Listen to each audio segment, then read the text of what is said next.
हरियाणा चुनाव 2024 का बिगुल बज चुका है। चुनाव को लेकर बीजेपी, कांग्रेस और जजपा समेत तमाम राजनीतिक दलों ने अपनी तैयारियां तेज कर दी हैं। भाजपा लगातार तीसरी बार सरकार बनाने का दावा ठोक रही है, तो वहीं कांग्रेस भी अपनी जीत की दावेदारी पेश कर रही है।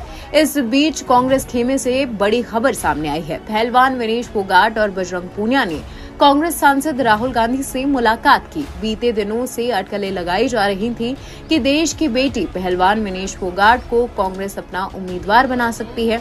इसके साथ ही बजरंग पूनिया के चुनाव लड़ने के संकेत मिल रहे हैं। सूत्रों के मुताबिक कांग्रेस दोनों पहलवानों को टिकट का ऑफर दे चुकी है। विनेश फोगाट को 3 और बजरंग पूनिया को 2 सीटों का ऑप्शन दिया गया है। कांग्रेस के प्रदेश प्रभारी दीपक बाबरिया ने विनेश को लेकर हाल ही में बयान दिया था। क्या कहा था, आप खुद सुन लीजिए।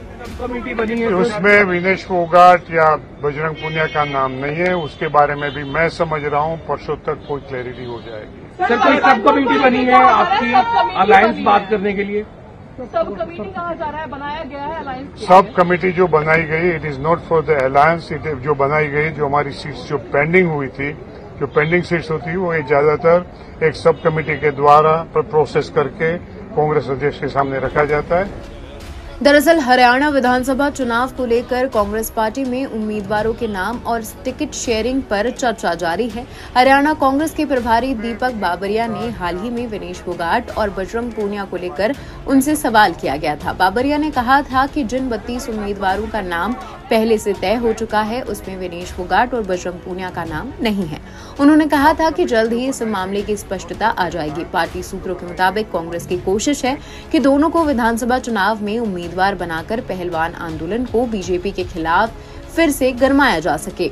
फिलहाल कांग्रेस को विनेश फोगाट की हां का इंतजार है। बजरंग पूनिया के चुनाव लड़ने को लेकर कांग्रेस को पॉजिटिव संकेत मिल रहे हैं, लेकिन बात विनेश पर टिकी है। कांग्रेस सांसद राहुल गांधी से मिलने के बाद पहलवान विनेश फोगाट और बजरंग पूनिया कांग्रेस पार्टी के जनरल सेक्रेटरी केशवी वेणुगोपाल से मिलने पहुंचे हैं। आपको बता दें, इससे पहले विनेश फोगाट शंभू बॉर्डर पर धरना दे रहे किसानों से मिलने पहुंची थी। अटकलें लगाई जा रही थी कि कांग्रेस पार्टी विधानसभा चुनाव में विनेश फोगाट और बजरंग पूनिया को अपना उम्मीदवार बना सकती है। अब लगभग ये तस्वीर साफ होती नजर आ रही है। कांग्रेस सूत्रों की माने तो विनेश को जिन 3 सीटों का ऑफर दिया गया है, उनमें से 2 सीटें चरखी दादरी की दादरी और बारडा है। वो इसी जिले के बलाली गांव की रहने वाली हैं। विनेश अगर दादरी से हामी भरी तो उनका मुकाबला चचेरी बहन दंगल गर्ल बबीता फोगाट से हो सकता है। बबीता यहां से साल 2019 में बीजेपी की टिकट पर चुनाव लड़ चुकी हैं, लेकिन हार गई थी। इस बार भी वो टिकट की दावेदारी पेश कर रही हैं। विनेश को तीसरा ऑप्शन जिंद की जुलाना सीट दी गई है। यहां से उनका ससुराल है।